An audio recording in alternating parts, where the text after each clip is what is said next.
Okay, it's 4:32. Let's call the meeting to order. Hi, everyone. My name's Taylor Donovan with Rural Cap. We'll start off with introductions in the room and then go to the folks online. Lori, do you mind starting? Hi, I'm Lori Pickett. I'm with Alaska Literacy Program. And as all of you, I believe, know, the new executive director is starting on Monday, and we are going to have a slow roll for a couple months. Her name is Deepika. She's coming from Alaska Community Land Trust, and we are incredibly excited to have her join our team. Thanks. Hi, everyone. I'm Thea Agnew-Benben. Pastor May. Kim Waller. Oops. There we go. Kim Waller, Chief Equity Officer, Office of Equity and Justice. Celeste, do you want to go next? Celeste with the Alaska Black Caucus. Marie Husa, Mayor's Office. Thanks, everyone. And then Joan online. Hi, everyone. Joan Ryan Estate with the state of Alaska and Enlaces as well. Thank you. And Mara. Hi, everyone. Mara Kimmel with ACLU of Alaska. Teresa. Teresa Holt with AARP. And member Perez-Villa. Hey everyone, Cameron Perez-Verdia from the Anchorage Assembly representing the West Side. I am at the hospital right now helping out a friend, and so I'm going to be off camera, but I'm still here and listening. Thanks. Bye. Thank you for joining, and I hope that they're doing okay. And member Rivera. Hi everyone, Felix Rivera, Anchorage Assembly. And we had one more person in the room join if you want to do an intro. Eva Gardner, Municipal Attorney. Thank you. And Jasmine.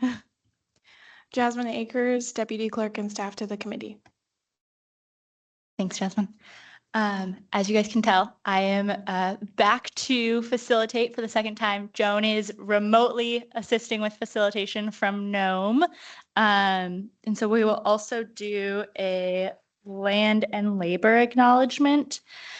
We acknowledge that the land that now makes up the United States of America was the traditional home, hunting ground, trade exchange point, and migration route of more than 574 American Indian and Alaska Native federally recognized tribes, and many more tribal nations that are not federally recognized or no longer exist. We recognize the cruel legacy of slavery and colonialism in our nation and acknowledge that the people whose labor was exploited for generations to help establish the economy of the United States.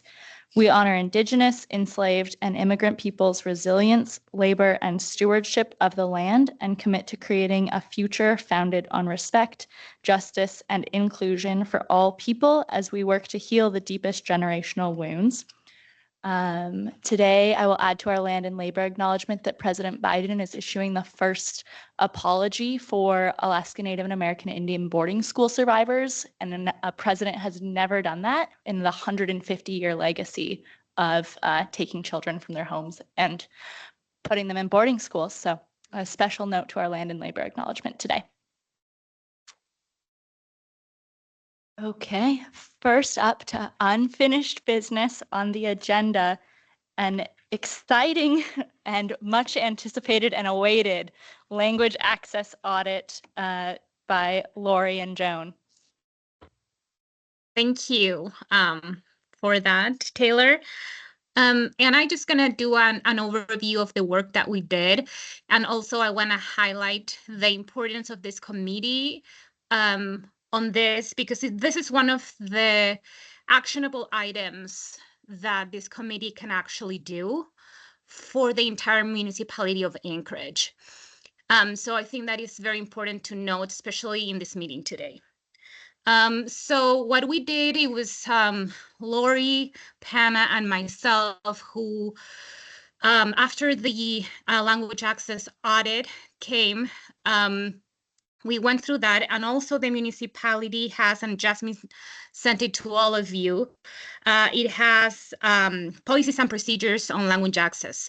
So we went through those and read them, and from that policies and procedures, we started adding or recommending things. So what can it be done better on the language access policies that the municipality already has? We went through all the points, and you will see mainly in red the additions or recommendations that we did. And after that, of course, one of the things that I also want to mention is that we are not language access experts, none of the three. However, we do work with language access a lot. And that's the reason why the three of us met and did this. And the other thing that I want to mention is that, of course, things start showing up after we did this work. And that's why also Lori added afterwards other things that are very important and crucial to the work of language access. So that is an overview of what this mini committee did, and hopefully the municipality adopts most of their recommendations. And it's also, we're always open for feedback and what other things, if you have, that can be added or taken out from this work. So Lori, with that mini introduction, if you don't mind taking over. Sure, absolutely. I would just like to point out that everybody should have a copy, and it's been emailed out many different times because it's taken us a while to get to this point. But there are some really clear recommendations, and I would just like to speak a little bit from the heart about what language access is and means and why this is so critical and important to us. It isn't just about having interpreters and translators. It isn't just about having a number to call. It is about a concerted effort by our community, the departments and the departments that serve our community, really committing to and engaging in communication more in a way that I'd like to point out that I'd like us to look towards language justice, which is the right to understand and to be understood in the language you prefer. And at Alaska Literacy Program, we've spent a lot of time really talking about this and building our own language access plan. And what's first and most critical is to really, really deeply understand and engage in plain language. What happens and what we see a lot is that people already have produced, apologies to the lawyer in the room, but stuff written by lawyers that the average reading comprehension of people born in the United States, educated in the United States, is more sixth grade level. So there should be nothing produced for the public where they're supposed to understand anything about their rights or access to stuff that would fall above that level. And that is complicated and hard to do. And then when you translate stuff that is already in plain language, it's more likely to be understood. But when you take a legal document that people don't understand anyway and translate it into another language, that's not language access. And so that's one of the points that I'd like to talk about. There are some other experts here as well. The other piece that we've found at ALP that really helps us and is crucial is really investing in and identifying as a key priority, hiring people who are multilingual, viewing that as a high-level skill set and compensating people for it. The municipality has many people who work here who speak many languages, but when we hear stories, and I'm not calling out the muni, this is all over the city, every department, nonprofits, hospitals, the muni, but often people who are cleaning the rooms or are working more entry-level positions are pulled into very complicated, sensitive positions to translate. And they are not compensated for that time. They are not valued for that skill. They are not promoted for that skill. It is not a priority in hiring. These are some simple steps that everybody could do to really honor that. And with the hiring of the new executive director, we have on staff about the same number of people that we have languages spoken. So we will have I believe that we're going to get to 14 different languages spoken by the staff at Alaska Literacy Program. I'm happy to be retiring as one of the monolingual. So we're getting rid of, we are living our values and recognizing the importance of honoring that within the community that we serve. And we compensate people for that. We view that as a high hiring priority, and that's something that can be done. And then there's also innovative programming that we've seen in other cities. If you look to Seattle, the city of Seattle has something called community liaisons, where they are already plugged into community-based workers that can navigate culture and language. So when an issue comes up, there's a plan in place from within the municipality to engage with the community first. Does this make sense to the community for a translation? Does the community understand the information that you're saying here? These are all critical pieces. And I could go on, but we do have some really specific recommendations for the administration that everybody has to have a plan. And if they don't have a plan, the general plan the Muni has applies, and that they must follow it, and that there is a way to access that when it's not followed. There's lots of examples that I could give where people do not understand when ALP is calling them and saying people need help navigating this process to access the benefit they're entitled to, or to access the service that they are trying to receive that they should. And people don't have a plan how to communicate with people except to maybe call a language link line and not really even get the correct language or the correct dialect. And so it turns out to be just a failed service, and everybody's frustrated on all ends of that. We want to see those plans. We want them published. We want them public. We want to see the school district plan. I can't find the school district plan. Does anybody know where the school district plan is? Where's the fire department's language access plan? Where is the police language access plan? Where's the Muni? So that we know what to expect and what we can ask for when we're interacting with the departments. I mean, we all know because we read the audit. Not all of us, I'm sure, read the audit, but most of us read the audit. And when the link to let the municipality know that language access is not happening and we're not able to access it, when the link doesn't work and it goes nowhere and you call and there isn't a person that it's assigned to, it's really complicated. And we are so far behind on language access in this community that we believe that by we, I mean the royal me maybe, I won't speak for anybody else, but that there should be somebody dedicated to this within the municipality, that there is an individual person who can interact with the community around how we gain access. Let's see. Oh, and then, the Muni's given out a lot of money, and it's even written, and I was just in a meeting at the health department today where in order for us to close out a grant, we have to submit our language access plan. And I said, so in order to receive these funds, you must have a language access plan in place. And they were like, yes. And I was like, do you enforce that? Do you check? What happens if they don't have one? Well, we haven't really enforced that. So even giving out funding, there's a recognition that needs to be here. And then interpreter services. Oh, yeah. And we'd love to have better data collected so that we really understand what languages, especially, even when we're talking about disaster preparedness and in other situations, we really understand what languages are spoken and how to reach the people that need to be reached. I did also spend a little bit of time, and it's not something that I usually do, but I listened to the audio of the recent shooting of the she's 16-year-old Samoan individual. And I went through and I really could see where there were some lost opportunities and some of the words that were used. I wrote something up because I didn't know if I could just speak about it because it is so very painful for the community and for all of us. But this is it really brings it home why it's critical. Language access is not just something that Lori says in a lot of meetings around town. It is something that is critical so that people can stay alive, so that they can access housing, so they can apply for housing, so they can receive the medical care that they need. And I'm just going to read something really quick.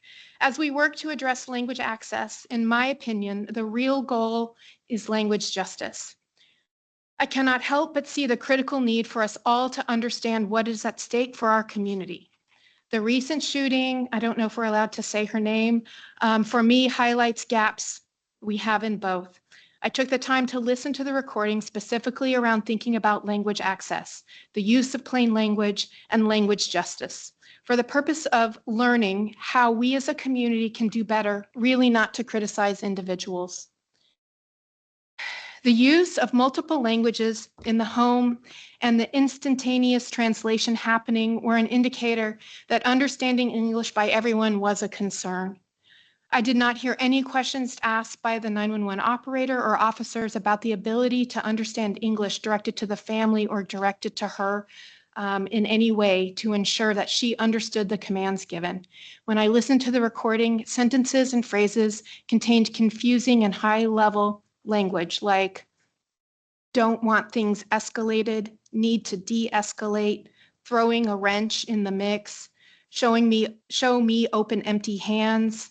If you do not comply, you could be injured. Your non-compliance could result in injury. We have lethal, we have less than lethal options. We have tasers, we have canines, we have 40 millimeter launchers. A lot of this language is really complicated, and I can share that I've been involved in teaching English in our immigrant community for almost 29 years, and I cannot recall a single class or a lesson that the words lethal, taser, canine, de-escalate, escalate are taught. The last communications provided to her were delivered at an English level that is well beyond simple or plain language. Within the medical community, there is a real understanding for the need of clear, comprehensible communication. The teach back or show me method is often used by providers to ensure patients understand their medical directions. When it comes to health outcomes, it is clear that confirming understanding matters. And so I think that we can really take that teach back, that method, and we can figure out how to work that into how we communicate with people from every department. And those kinds of opportunities lost can also have loss of life, loss of health outcomes, loss of children engaging in education, all those pieces. And I know that this group really deeply understands that. But it is why, as doing the work that I've done and having seen how people have become unhoused because of lack of language access, have lost their lives because of language access, have been denied care in ERs because of language access, that I keep trying. And so I appreciate everybody taking time to read this and see what we can do with it. I have real hopes that we can continue to work, especially now that we are going to be moving forward with a higher functioning office focused on some of these issues. I even am creatively trying to produce some funding in order to potentially create a position that could be working on this within our community. So that's all I have. I appreciate the opportunity to speak, and then for sure open for questions.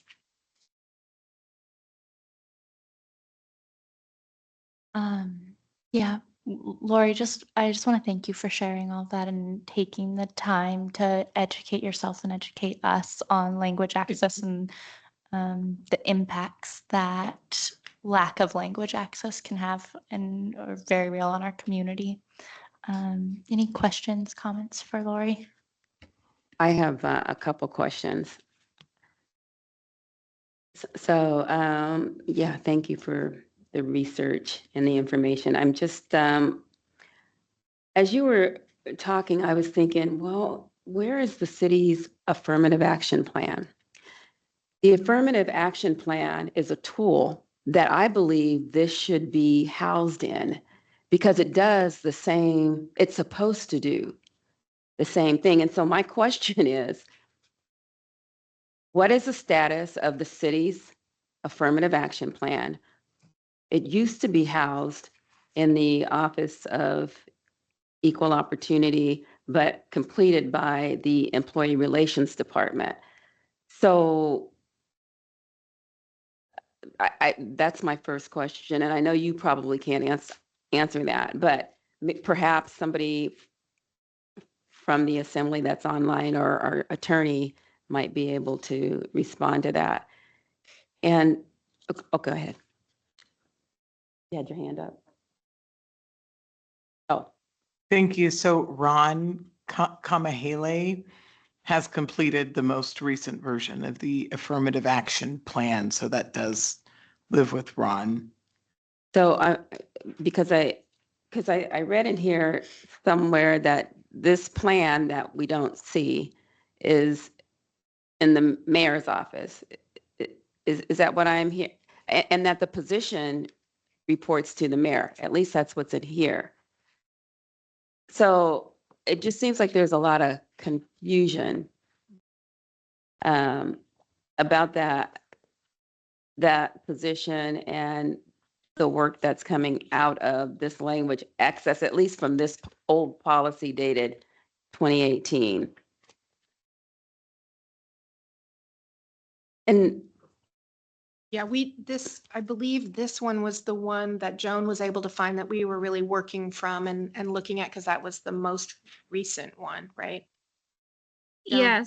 Yes, and that's the one that the municipality has. And there's also one that is with the Rachel did it, right? Was that her name? yes, there's another one. Yeah. And I just want to remember that when we did this started with the previous administration. So I don't know if the same individuals are still with the municipality or not. There was a report that we didn't even include it here because we thought that it was not very comprehensive as well when we asked the chief equity officer to do a report. And I can't remember the gentleman's name who did it, which it wasn't Junior, it was the other person that came and present. So this work started with the previous administration, and I don't know if there have been any changes to this. I really don't know about that. I just wanted to comment on that.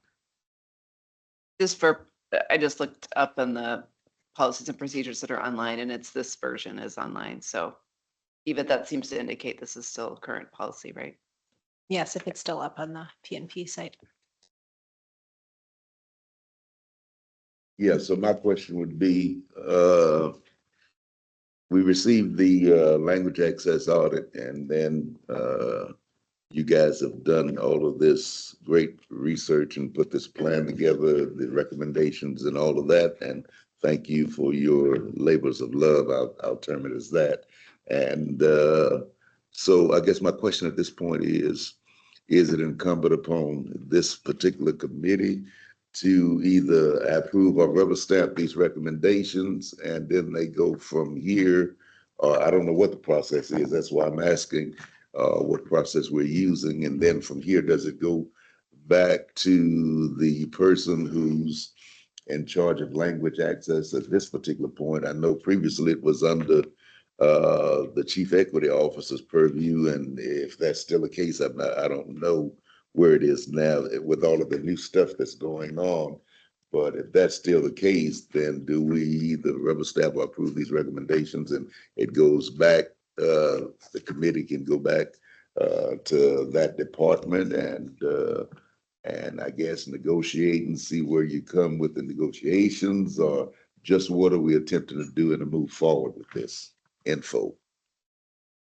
So it was my understanding that we were going to do work and bring it to the committee and see what the committee thought, and then see if we could agree on something like this as a draft, like document. And then we decide, okay, we're happy with it now. And then Okay.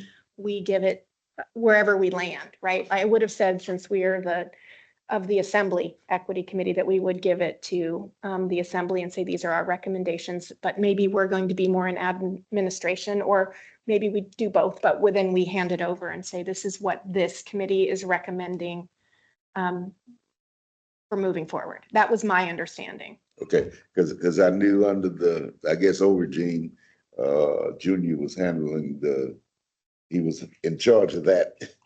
Language access fell under his purview as the chief equity officer. And I guess the admin, Simda, whomever, had placed him in our midst to kind of deal with us on that. So I'm just wondering who the point person would be for that going forward, to kind of make some changes. Yeah, and that's not a question for me. Yeah.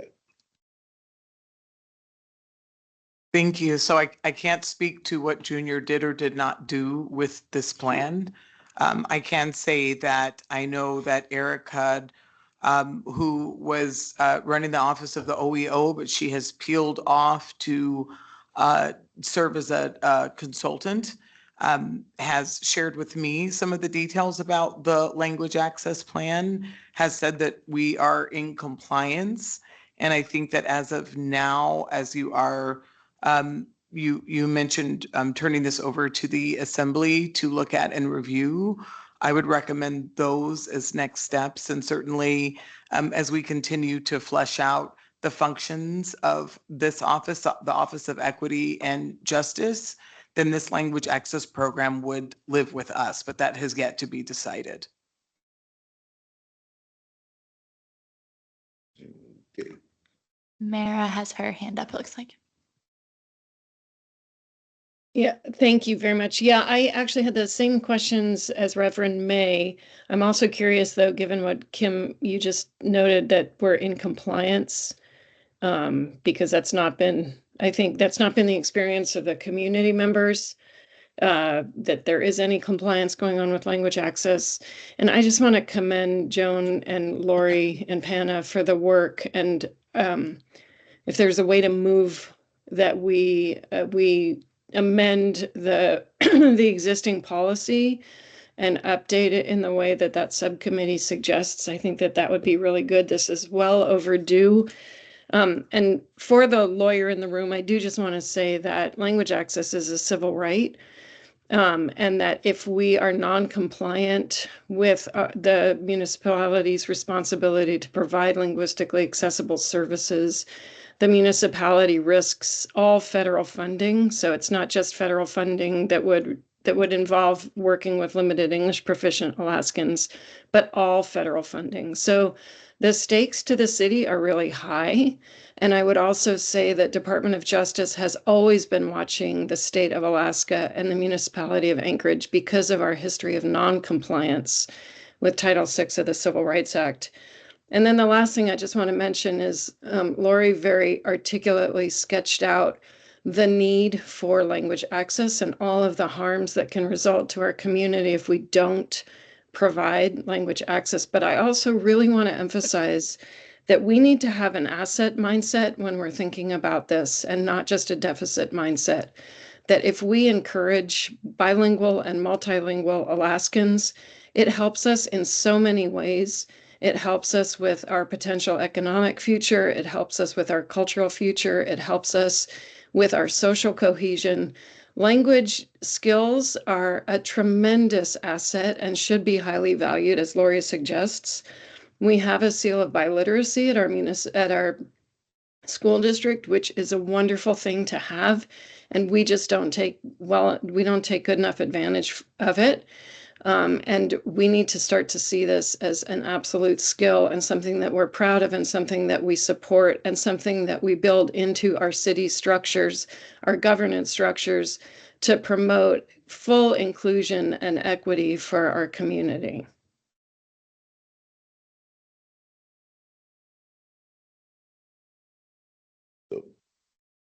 All righty. Let me ask another question here and see how we can maybe move this forward. And that is, under this report, these recommendations that you guys have given, Joan, Lori, and Panna, the language access administration recommendations, and then language access plan recommendations, those 10 recommendations are the recommendations that this committee is making, or are they found somewhere else? Our little work group made.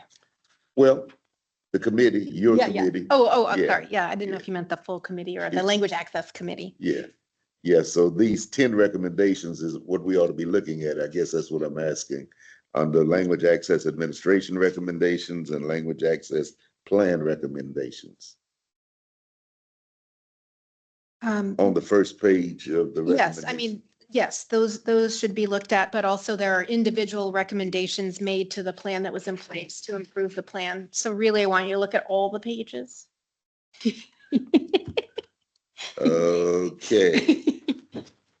Because I knew it was supposed to be highlighted in somewhere in red, but on this copy, the red is Yeah, not there, so I don't know. it is a little bit more nuanced that you can see a slight font difference where we've added in things to what was But already in existence. on the ones that we emailed to everybody, the red is there. I hope so, because I'm the one who sent Yes. the, yeah. It is. Okay. So I Yes. didn't open the Yes. others. Okay. Okay, so I guess in the interest of moving this forward, then my thing would be is how about we as the equity committee review these recommendations and then after your clarity there, maybe we can come back and maybe ask some questions about the recommendations and then approve and then see where we go from there. Chair. To make sure I'm understanding, your recommendation, Pastor May, is that as a committee, we review the work group's recommendations and then reconvene to finalize the recommendations before moving those to the equity office or the assembly. You hear me correctly after hearing the report and the emphasis given to everything, to take a look at it and see if we have any questions to it.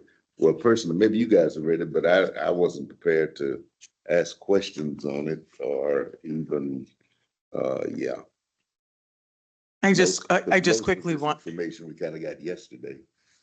thank you. I just quickly wanted to request that at that follow-up meeting that Erica Berry is present, as this has fallen under her purview. And so I know that she would be able to better speak to what she means when she says that we're in compliance. And so if she could be here, I think that she was attempting to be here tonight, but unfortunately is not here.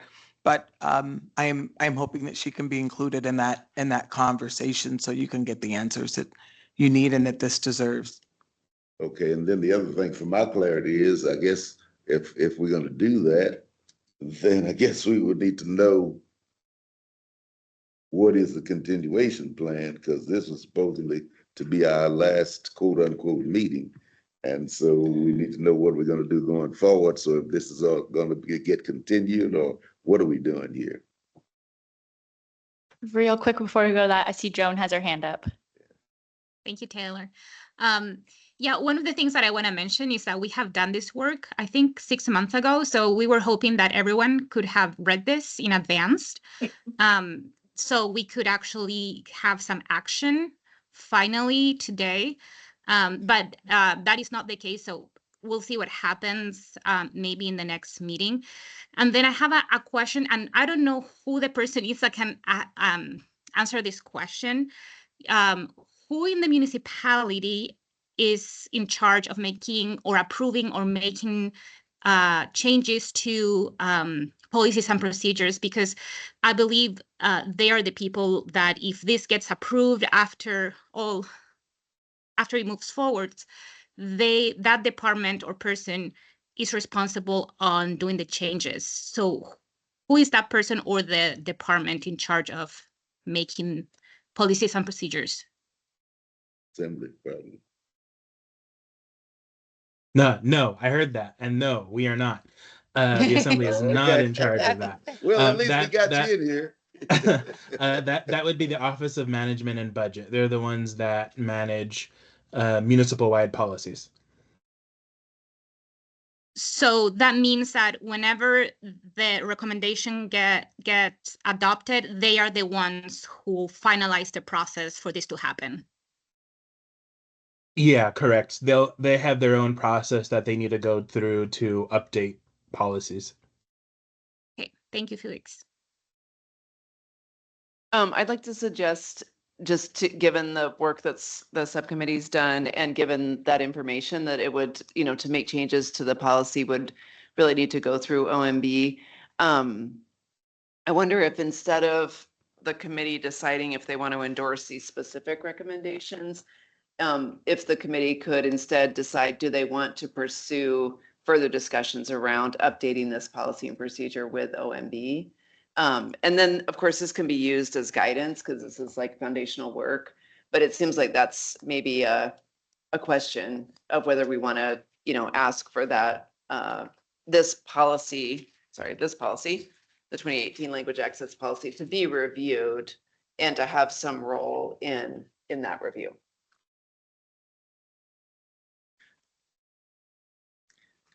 I guess my only thought on that, Thea, would be this, and that is once involving a higher level with the group recommendations as far as the committee, our committee is concerned, with recommendations, and once a whole lot of conversation has gone on between those persons at that particular level, it would almost give the face, the picture, the look to me that a whole lot of stuff once decided and come back to the group, and say, here's what we've come up with, kind of thing. And it would be redundant to have to, well, maybe not go back to them again with, hey, this is where we are with that.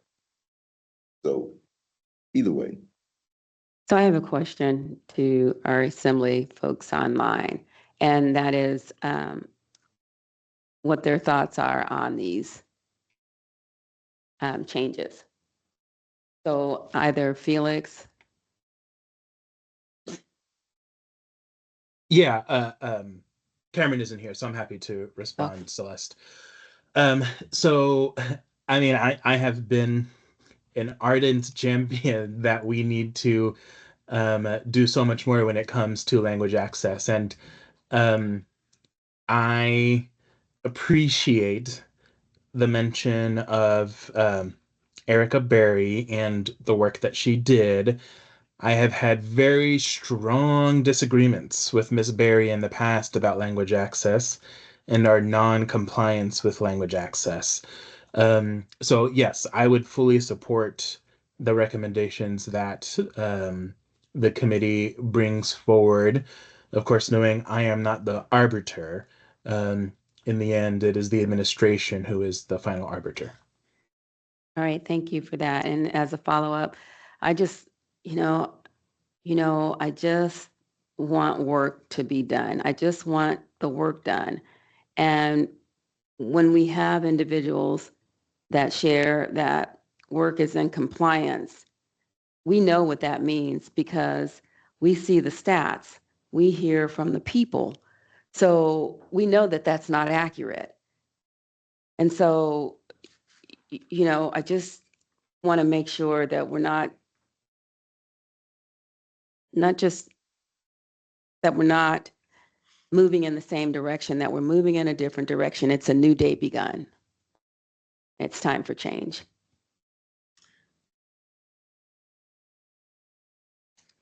And I do think that sometimes when we're saying compliance, we're saying different things, because I think and I don't want to speak for Erica, but sometimes what people, when they say they're in compliance, is like they passed the audit, which is completely different than we as community members see what the plan is and know that that's not happening for us in the community. And so if somebody's job is to pass an audit versus somebody's really looking deeply to see, are the rights not being violated? And so, yes, maybe the municipality did not get docked for not being in compliance, but that's not what we're talking about in this committee, about the type of service and about the community we want to be and have, and what compliance looks like for us. Felix, is that some of what's happening here? Yeah, I would put it as sort of a check the boxes kind of results versus actual what I think those of us in this room would see as compliance of what language access actually means. So yeah, it's been my perspective that it's been mainly a check the box exercise in the past.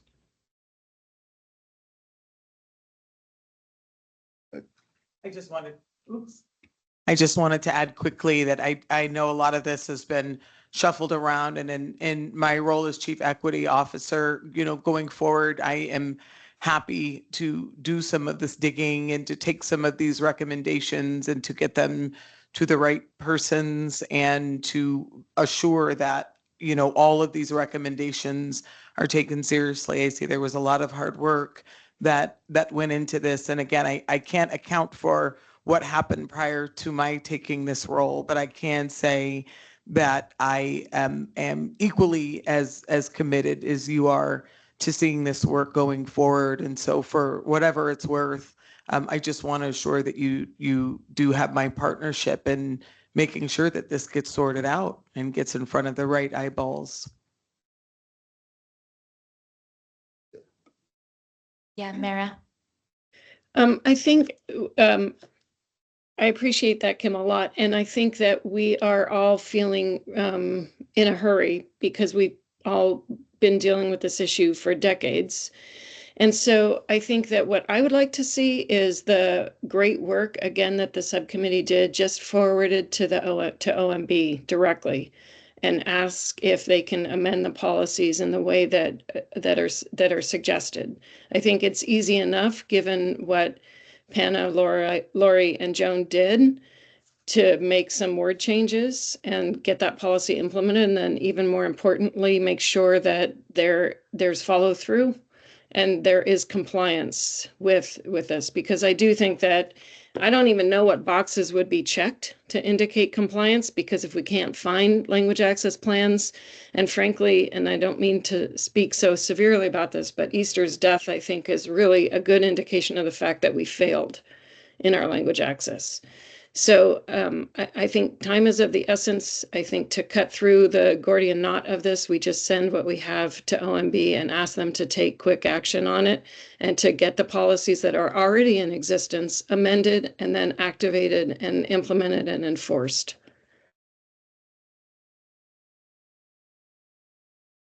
So this is Teresa. I have my hand up. Can I go? Absolutely.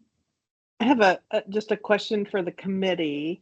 I'm reading about a complaint may be made in person and it goes to the mayor's language access liaison. I have a question about why it would not go to the municipal ombudsman. Is there a reason why you chose different than that? Are you So reading on? I can speak to that a little bit. Just when the policy was written in 2018, I was definitely present and involved with that. And the whole point was to create that position, Teresa, because language access is so important, and that the feeling was that in order to ensure language access was actually provided, that there would be a point person for that. Thanks.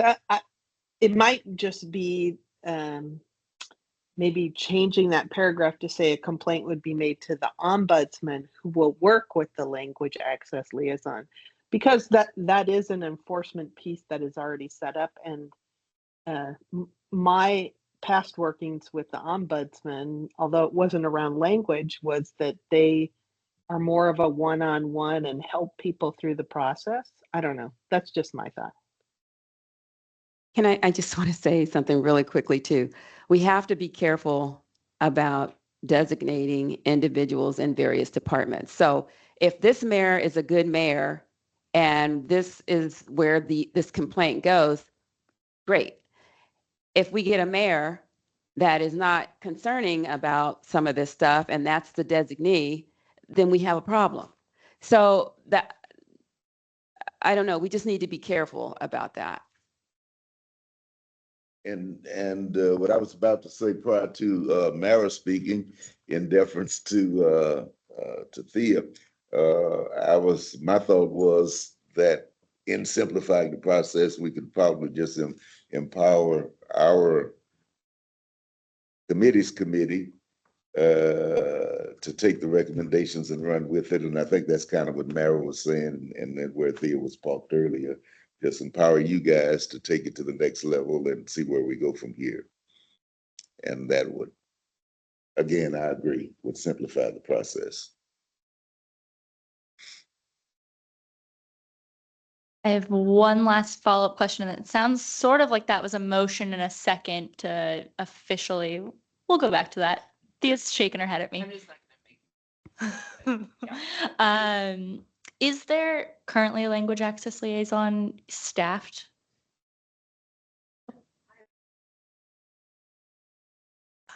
I'm not personally familiar with that, but I would like to point out the date of this, which I believe is before there was a chief equity officer and an office of equity and justice. And so there has been a lot of change in that organizational structure, and there is more change coming in that organizational structure. So I think that if this policy is being revisited, that's an opportunity to rethink what that role would be. And so I guess I was making a recommendation a minute ago. I could put it in the form of a motion if you'd like. And that is, my motion would be to empower the Language Access Committee of the Equity Committee to take this work to the next level and see it through to fruition, and keeping the Equity Committee abreast at every level. Is there a second for that? Yeah, I actually have a question. I don't know when Yeah. that comes in. Given Reverend May, what you said earlier about this is our last meeting, if we're terminated, how is it that we can continue to pursue this? And can we not just hand the paper off to somebody from the from the administration right now and say, can you get this to OMB and do this? And well, I guess my response to that now would be this: since we're taking one piece of action at a time, we go ahead and take action on this, and then if it's determined in later action that we're not going forward, then we know where this buck stops. Okay. Thank you. Yeah. Okay, so it sounds like Is there a we will second? both hand the paper to the Is there Muni a staff. second? Oh, sorry, is there a second? I'll second it. Thanks, Celeste. Any opposed? Oh, discussion. Thank You you. just had it. Well, the only discussion I'd like to add is that while we care passionately about language access, the language access, I have found that we really don't have a lot of language access experts in our state. Outside of, there are some within the Alaska Native community that I haven't had the privilege to work too closely with that have done amazing things around voting rights and other pieces. So I think that this is us putting our heart and soul into it and making some recommendations, but really bringing on a contractor who knows and understands how to get this stuff done and to review this and to recognize who has the expertise would also be something I would encourage the municipality to invest in. It's one of the reasons I included like a blog piece that you can see there are people out there doing really amazing work. And I've worked with Lee and other people nationally, and we have some other experts, but I think it would be too much to ask him to take on to be an expert in everything. And even after 28 years, 29 years in this field, I don't feel like I'm an expert on how exactly we get this right. And there are people who've dedicated their careers to this. And my thought to that would be, could that possibly be included in your recommendations to whomever? I make amendment to include that into the recommendations. Yeah. Is there a second? Second. Pastor May seconds. Any other discussion? Okay, so we are voting on the motion to Amend. bring forward this recommendation. I'm sorry? Motion to amend. A motion to amend first. We're a fly by the seat of our pants committee right now. Sorry, guys. I am not a Robert's Rule of Order expert. We're Okay. anti-Roberta's rules of order. Okay, so first we are voting on the motion to amend. Any opposed? I feel like we already had discussion. Okay. Yeah. Okay. Hearing none opposed, it passes unanimously. And now we are voting on the motion, the original motion for this to be brought to OMB via the Language Access Subcommittee. Yeah, for the committee to see it to fruition, however far it goes, and just keep us abreast. As long as we still exist, yes. Yeah. Okay. Any discussion? Any opposed? Passes again through unanimous vote. Excellent. Okay, anything else on language access before we move into new member nominations? Appreciate the chance to make one comment since the Easterly Alpha officer involved shooting has come up several times today in this context. I just want everyone to know that we have had conversations directly with the family that have, included language access problems. So we are aware of this, and it is an issue that, say, it is heard, and it is something that we understand. So I just want to make sure it's on the record. Yes, this is language access, but the municipality has an affirmative action plan. And that plan, I believe, is another plan that is just on somebody's bookshelf. And there's a lot, especially, you said that there, Kim, that there was one that was just completed, and it's probably in compliance, but quote unquote. And so I just want to make sure that that plan is brought out, and the recommendations and all of that work that's in that plan is actually being utilized. So that's why I was suggesting perhaps this is where that document should live. But yeah, the affirmative action plan. Let's do something with that. Thanks. One more comment on that. If anyone is interested in seeing it, there was a plan issued or a program issued earlier this year, and there was a mid-year report provided in July, and I can provide, they're both submitted to the assembly. So if anyone is interested in accessing that, it is publicly available. One of them is AM 2024-28. The other is AM 2024-141. Or if you go to the assembly docs, publicly accessible webpage, select 2024 and just type in affirmative action. It'll be in the results, but also happy to circulate links to those afterward. Okay. And I understand that's not the concern. That's right? not- That's yeah. separate, just in terms of access. I think there was a question about where is it, right? And what does it look like and what's in it? And so just making sure that everyone has information on how to access it.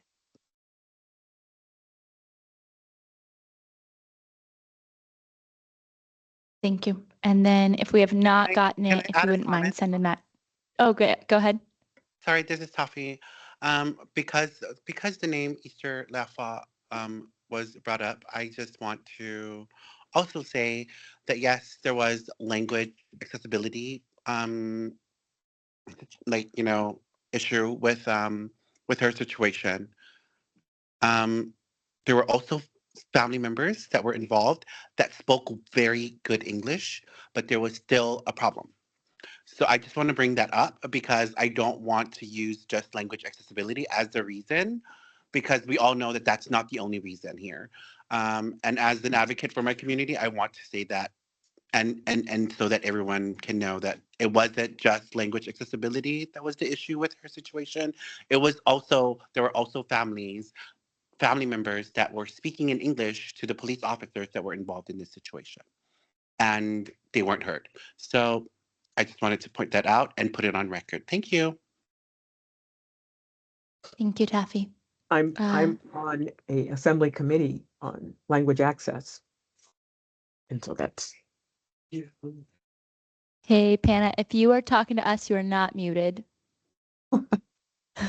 Sorry, I'm talking to my boss. I'm at work. Sorry, I don't know how to mute myself on a computer. Let me. That's, oh, you're muted. Perfect. Any other language access follow-up?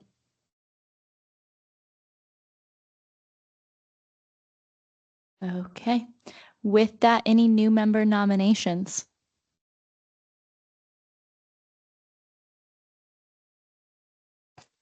Yep. For those not in the room, Lori said it's hard to nominate people when we don't know what's happening with the committee. And with that, I think we'll hand it over to Kim for an update on her role and maybe the future of the committee. Great, thank you so much. I just wanted to follow up and share some of what is happening in the Office of Equity and Justice, soon to be renamed to the Office of Equity and Inclusion. As was mentioned here, there are a number of changes happening within this office, and those continue to evolve. We are making sure that we are starting, I guess you can call it a start. I was originally calling it a reboot, but I am learning that it is in fact a boot of structuring this office. And my goal in my role is to make sure that we do that on solid footing. So we need to be real clear about not only the role of this office, meaning the Office of Equity and Justice, but also the role of the EOE and all the offices that work in conjunction with the Office of Equity and Justice. So that is where we are, and I will once I am done, I guess, sharing a little bit about what we've been up to and what I have been up to in the 6 weeks that I have been in the seat. I will toss it to Eva to share a little bit more with an update. So as I mentioned, foundational work has taken place to establish this office for the purpose of elevating and supporting equity policies and practices within our municipal government that support diversity, equity, and inclusion. And so to date, this focus has included a name change. We are defining the purpose and the function of the EOJ, both internally and externally. So we want to make sure that those within the municipality and those outside of the municipality understand how and when to interact with our office. There's been a lot of confusion around what we do and do not do, thus the name change. We have been connecting with Muni leadership and department heads. I have connected with 17 department heads in the 6 weeks that I have been in this role. I'm compiling feedback to inform a scope of work on goals, learning what is needed to assure Muni employees feel valued and included, establishing initiatives to celebrate diversity within the Muni, learning of existing challenges with the Muni, including vacancy rates, retention, upward mobility, and how this office may assist with those challenges. Also, working with human resources to identify and correct internal and external barriers to recruitment, employee retention, and advancement. Additional connections with Muni staff and employees to follow. As I mentioned, there are more that we need to connect with, and I prefer to do this on a one-on-one basis. And while it is time consuming, I feel it is extremely important as we're setting the foundation to this office. So in terms of the structure, as I mentioned, and some of the change that Eva will speak to, learning more about this Anchorage Equity Committee and learning how we can support this committee if you choose to do so. Also filling out the ADA coordinator and EOE, which is now a contracted position, and defining their roles. We have hired a junior administrator and will permanently staff this position. That junior administrator has just been promoted to a position within the fire department. So her last day is actually tomorrow, but she has done a good deal to assist us in getting this office set up and running, from everything from simple functions with computers all the way to getting cards printed, etc. So basic office duties. In terms of our communication, we're working to establish clear channels of communication, working with thought partners and community stakeholders, establishing a social media communication with this office, again, to better inform those who are interested in who we are and what we do. Also collaborating on internal and external communications with an equity lens, assisting with language and RFPs as needed. One of those RFPs being an APD policy review. Understanding language access and the affirmative action plan in terms of reporting and compliance, and this committee has already been very helpful in that process. identifying and taking advantage of educational opportunities and models. I'm very interested in learning from other cities who have succeeded in this role and who want to share more about what this looks like in their governments. This includes maintaining Anchorage's partnership with Welcoming America. Also ensuring that the Muni is represented on equity issues in a variety of forums is part of my role.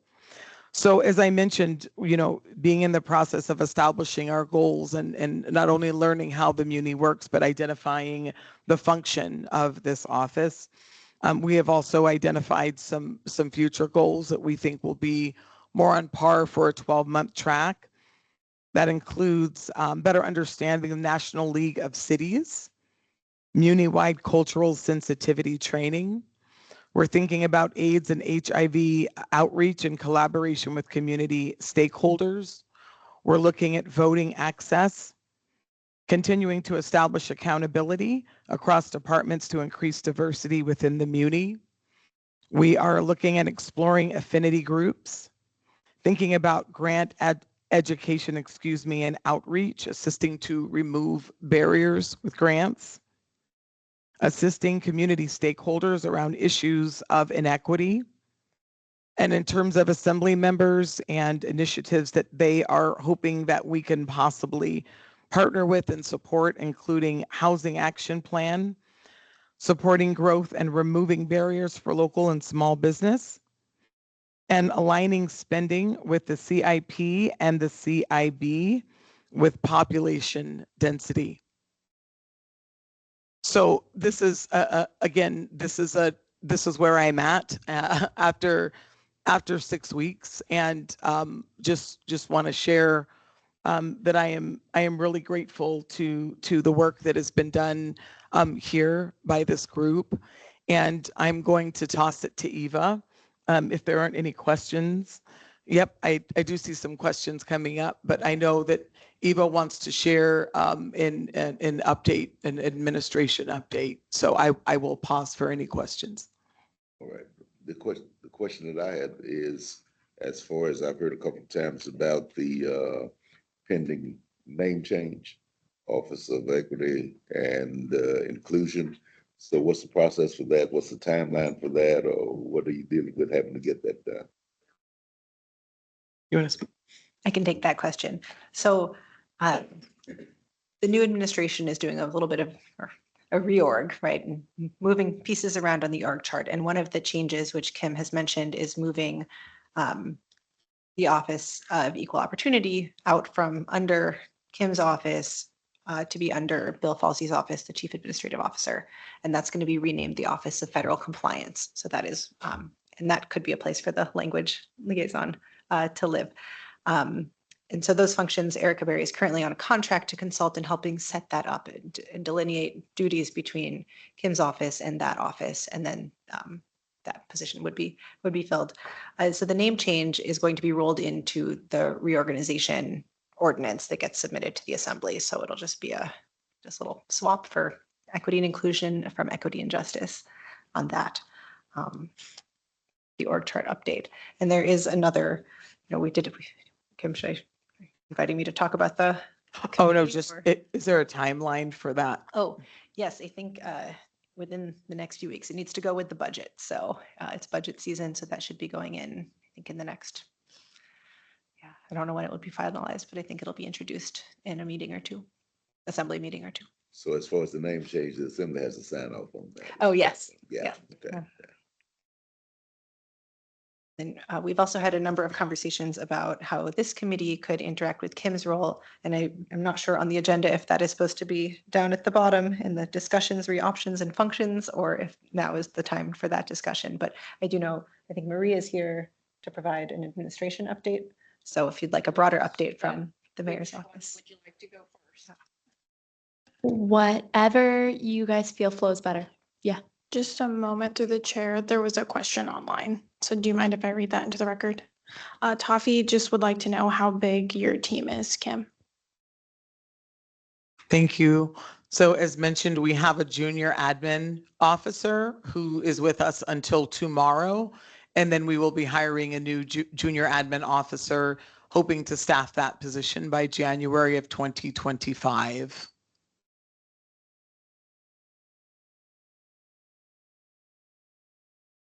Correct, as of now. Mhm. That's an office of 2.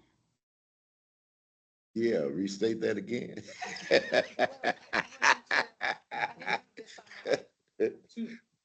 No, I'm just saying, before I say it again. Yeah. Any other questions before we go to an administration update? I have a couple of questions. So you shared that the position, the OEO position, the Office of Equal Opportunity position, is moving under Chief. It's going to be federal compliance. Is that? Yes, it'll be renamed the Office of Federal Compliance, and just on the organizational chart, it'll move under the Chief Administrative Officer.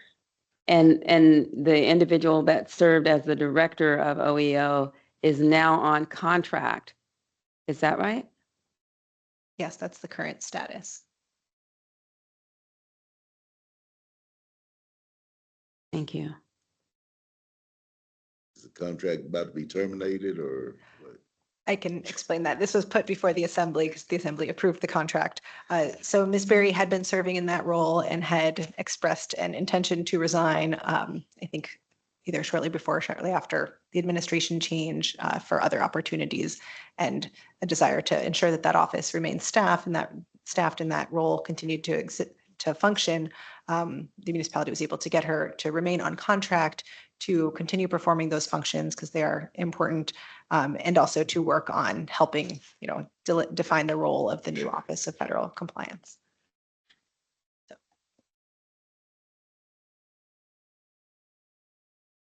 Thank you. Any other questions, folks? Okay, administration update. Thank you. I won't take a lot of time because it feels like talking about what the administration has really achieved, and we really have been working lots of hours behind the scenes. But in this context with this committee, I want to acknowledge the feeling that there's still a lot more work to do. But the mayor and her administration has come up and really fulfilled to focus on her priorities with the budget on what we've done in 100 days. So she has submitted a budget, and budget hearings are coming up. And so that budget provides with focus on good government, safe streets and trails, and also building our future. So there's money allocated for those staffing, especially at the municipal attorney's office and prosecutor's office, different appointments for executive staff, APD as well, and AFD, new positions there, and also for mobile crisis units and intervention teams.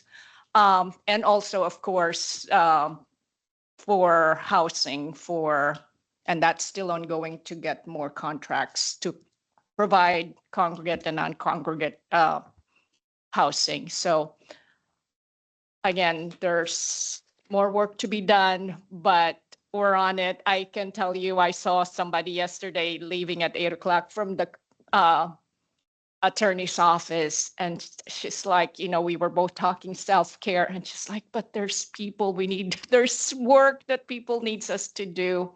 And so I just want to say that we hear you, and we're hoping that there's an agreement somehow of how this administration can support you, because it seems like this is the right timing and support, right staffing, right people for this committee to continue and to thrive. And so I hope with whatever discussions you have, that consideration is given to that. I have been here in the Muni with Celeste when the Diversity Council started, whether within employees or outside in our community. And I feel the frustration, and because of all the iteration that it has gone through. But having been here 17 years, I really feel that the staff, the people within the administration, within the assembly, the staff that the mayor has assembled feels really different and looks like really the right environment for support for this committee. So I hope I see another iteration of it. I hope you don't give up. Thanks. So I have a question.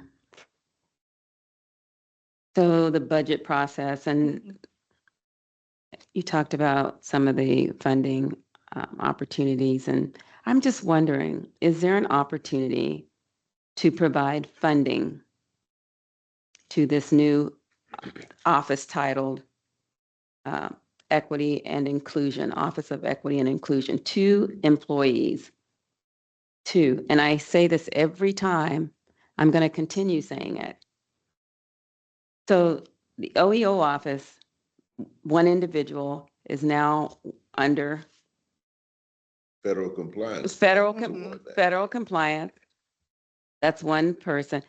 I just want to know, is there a way to fund these offices that can help do this work as it relates to equity and, discrimination, fighting against discrimination, and, the real work that is exhausting and always seems to be understaffed. And yeah. That's a question. Oh.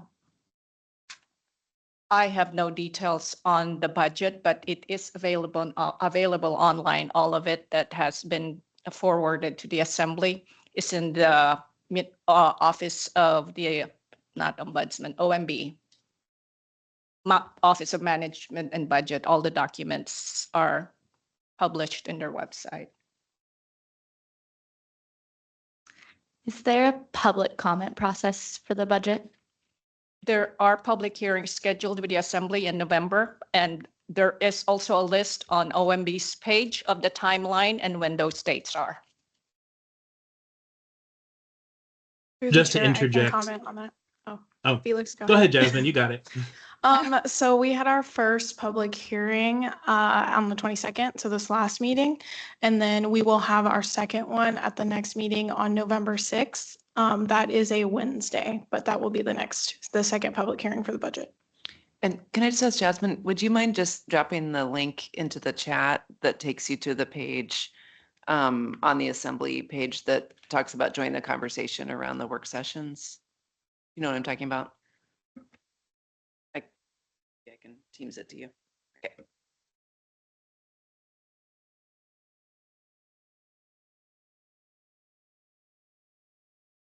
So I guess my question is, with that update, did the municipality have, I'm sorry, Pastor May? No, I was saying Felix was waiting. He was gonna talk it behind Jasmine. Oh, sorry. Yeah. Yeah, go ahead, Felix. Jasmine said what I was going to say. We're good. Okay. I guess with that update, is there a recommendation from the municipality side in that'll be in the wrap up, Thea? What is it? Okay, thanks for holding me accountable. Assembly updates, and then it's pointed out that the wrap up and prep for next meeting will be the recommendations for options and functions for the next iteration of the committee. Lori has motioned that we move that to next. Is there a second? Second. Pastor May has seconded. Is there discussion? Okay. Any opposed? Excellent. That is next on the agenda now. Thanks, Lori.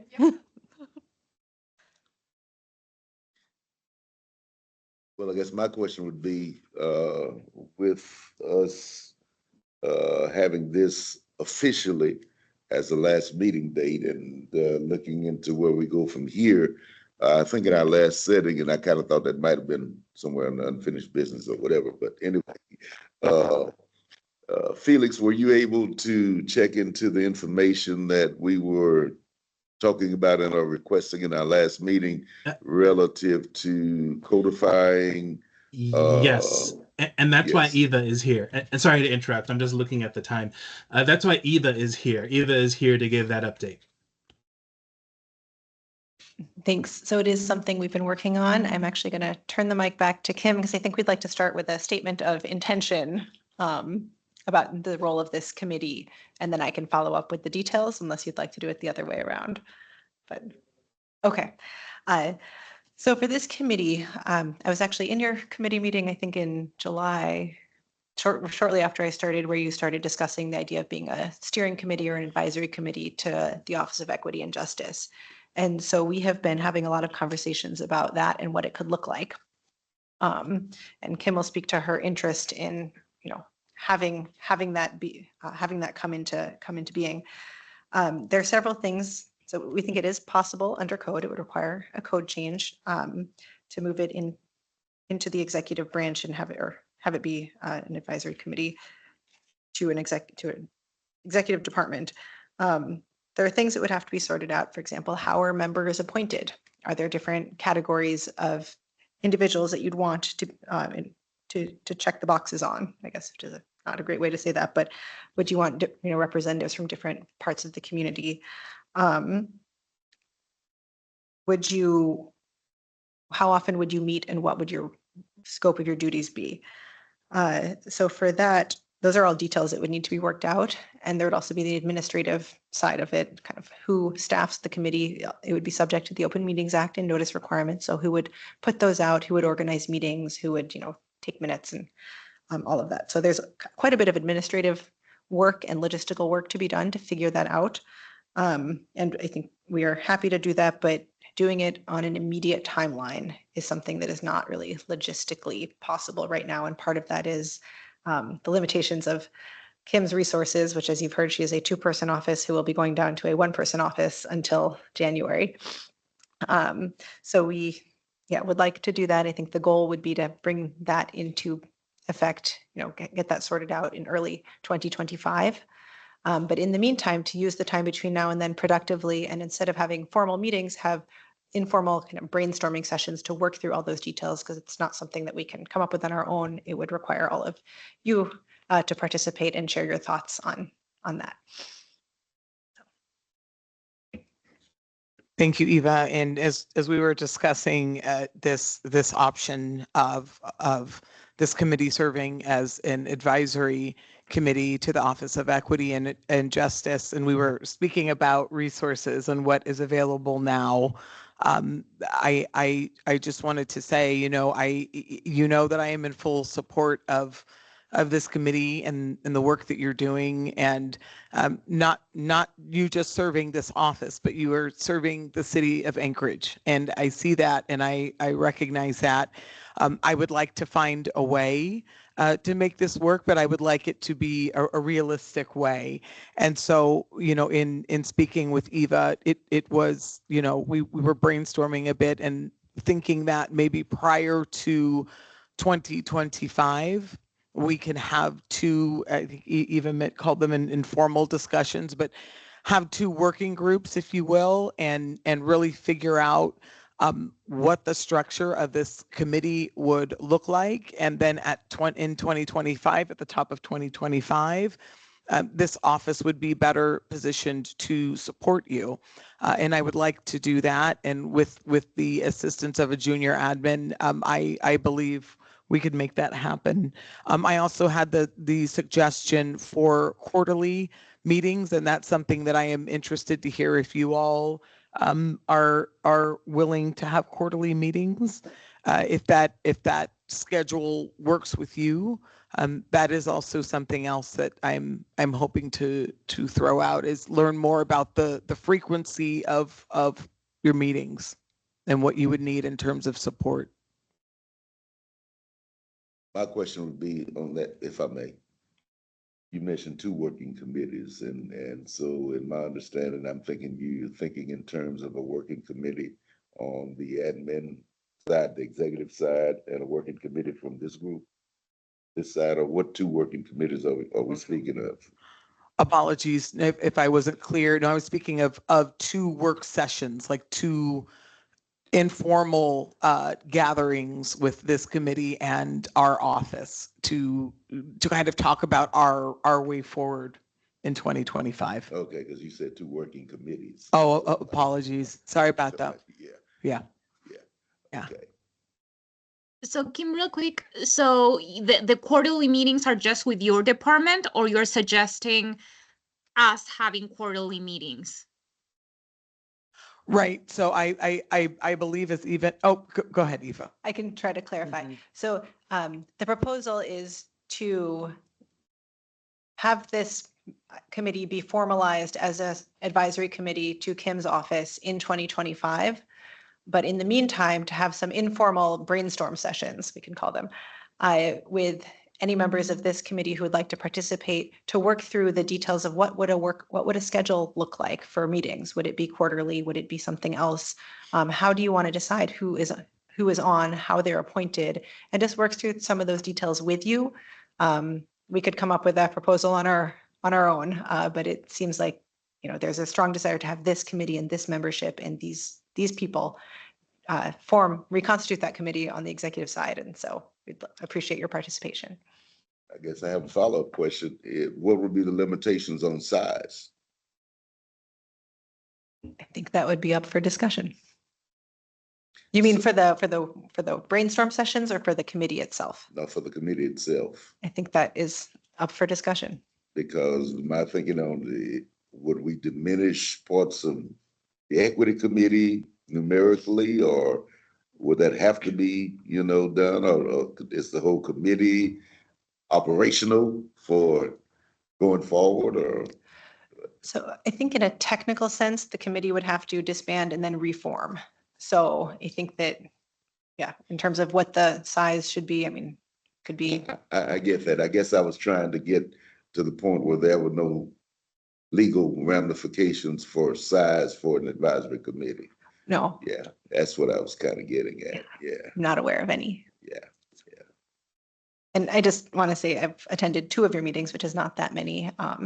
But I always learn so much and appreciate the perspectives and, hearing about the language access plan and how it relates to the policy and those recommendations. Like, I firmly believe the world is a better place when everybody steps up and, pushes in different directions, and then you kind of shape things into the way they should be. And so the work you're doing here, pushing from all different directions on things that really matter, is so valuable. And so I, really hope that we can see a path forward where you continue to support the municipality and give your time and experience and intelligence and ideas to make it better.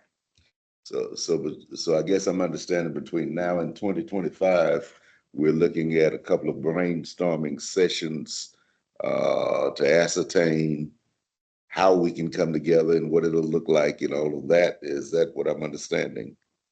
Yes, and we'll take care of the legal part, and this is more of a logistical, how can you be, what's a schedule that works? What's a scope of responsibility that works, that is workable for you and also helpful for the municipality, and figure that out. Yeah, because one thing Can I I talk? guess you. Sure. Yeah, go ahead, Joan. For the sake of time, I will just suggest, because we don't have another option really, that because we're ending today. So suggesting that we actually meet like in the next November, December, as with the dates that we have, to see what we can do, and then take it from there, and hopefully be a new committee monthly. In my opinion, I think quarterly doesn't work. And that's what I suggest, being like 556.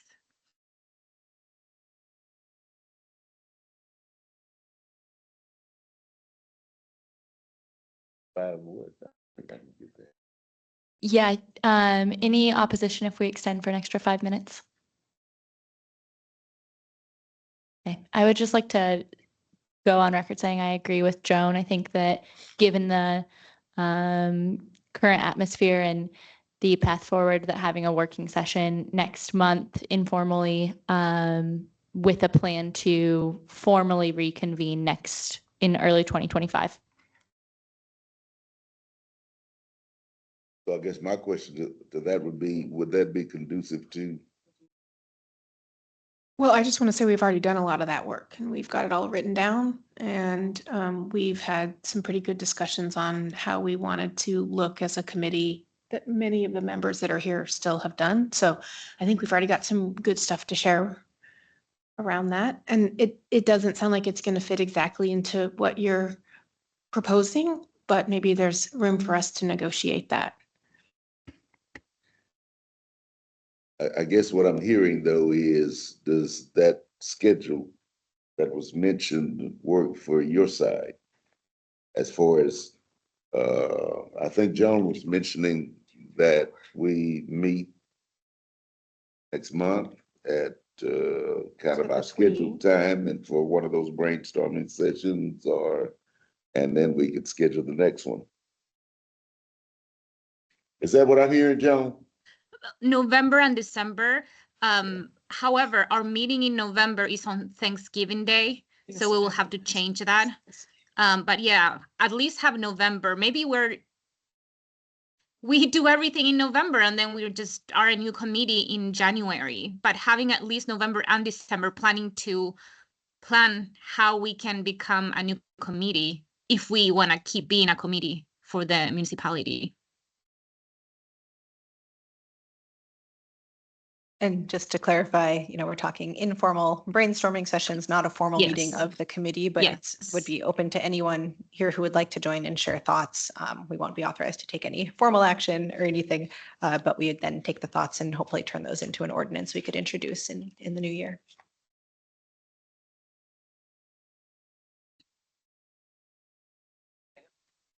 Just a question, obviously Jasmine won't be sending an invite out for that. So would that invite go out from your office, Kim, or from Eva or from the mayor's office?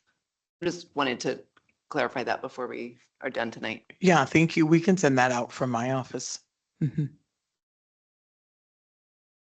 So I guess my follow-up question to that would be, Joan was saying maybe in November, is it possible to maybe have a couple of meetings in November or keep our regular scheduled time somewhere in November and then one early December, or how would you guys want to schedule that? I think that's really up to the discretion of the committee. We're flexible. So however you would like to meet or whenever you'd like to meet, we can do that. We can send out the invite for that and facilitate that meeting. And I think my suggestion also on a practical side would be to have some space to have at least two meetings, two work sessions or brainstorm sessions, and have some space between them just so that we have time to work on the ideas that come out of there and make sure that they'll work and then come back if, with something that we've had a chance to think about and work through. So it's productive. But yeah. So just in that vein, I would suggest we shoot for maybe the week before Thanksgiving. So that's right. Just a reschedule of the meeting that would have otherwise been on the 28th. And then if we want to make sure we have some time between, maybe December 12th would be the next time or even, well, the 19th is probably too late. So maybe December 12th if we want to stick with the Thursday. So I would suggest November 21st and December 12th.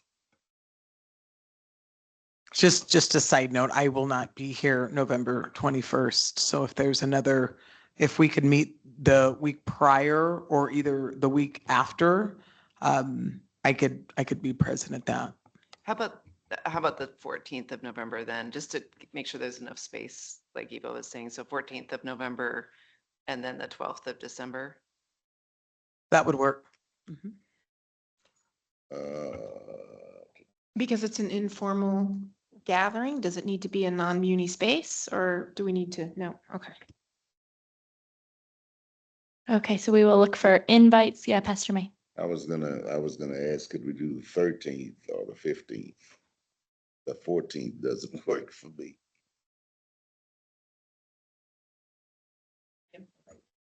That's fine. Yeah. 14th or the 13th. Yeah, I could rearrange my Wednesday around and maybe do it on the 13th if everybody else can do the 13th. Okay. So 15th? 15th?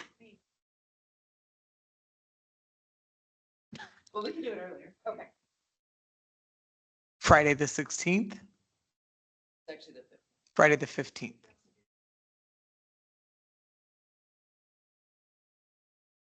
So we will look for an invite for the 13th or the 15th at an earlier time than our normal 4:30 to 6. And then December 12th at our regular time, 4:30 to 6. Excellent. So, And if I could make a request of our committee and, oh, sorry. no, well, I was just going, just as a follow-up to that, I was going to ask a question. How early could everybody possibly meet on either of those days?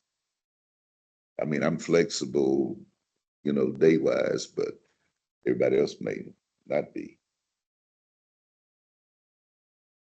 That's a Wednesday, right? 13th, yeah. Could I suggest in the interest of time that we could schedule the meeting for December at the November one? Because that way we actually could spend some time looking at calendars. Would that be okay? Just, I just, it's 6:03. 5 Also, minutes. Member Presverdia suggested it be 2 hours. Okay. Oh, okay. So maybe it's Suggestion for 2 hours, and Pastor May moves to extend the meeting 5 more minutes. No opposition. Okay. 5 more minutes. So he recommends 2 hours. And we're talking the 13th, not the 15th, correct? Whichever one works for everybody. November 13th. 3:30 Which- to 5:30, I'll propose. I'm sorry, what was that time? 3:30 to 5:30. 3:30 to 5:30 on November 13th, which is a Wednesday. Just terrible for anybody picking up kids.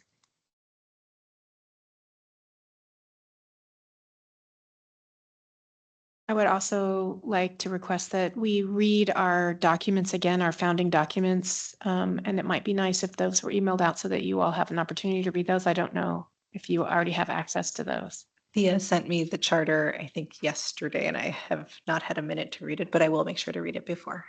Okay. It is So they available put out on the on committee Teams. page for anyone that would like to access it.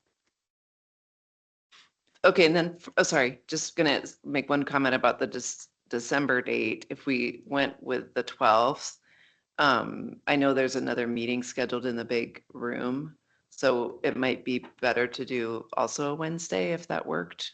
So maybe the 11th from 3:30 to 5:30. I'm also happy to host in the municipal attorney's conference room, depending on I think we'd all fit. We will look to finalize that day at our November meeting. Does that work? Is that the well?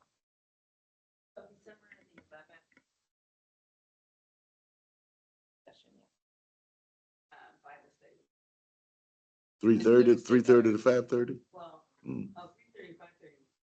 Yeah.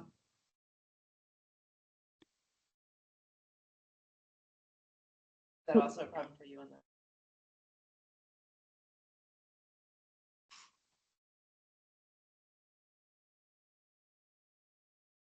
I have to hop off. Thank you all very, very much for everything you do. Thank you. Have a good Thank evening. you. Okay, so we are set for November 13th from 3:30 to 5:30. We will have a rough plan for December 12th from 3:30 to 5:30, but we'll finalize that at the November work session. December 11th. Sorry, December 11th. I just wanted to quickly add, circling back to the language access, that Erica Berry has responded and saying she regrets that she wasn't here. She also said she met with Dee today. They're in the process of rewriting the P&P 16.6 and have an action plan moving forward for the program, and said that they are happy to present that at the next meeting. So I will also make sure that they are invited to that November 13th meeting. Yes, of course.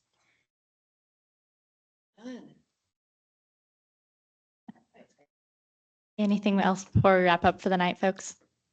We did not get to the assembly update. Assembly members, do either of you have an update that you would like to share in 3 minutes or less? No, thank you. Thanks, everybody, for your work.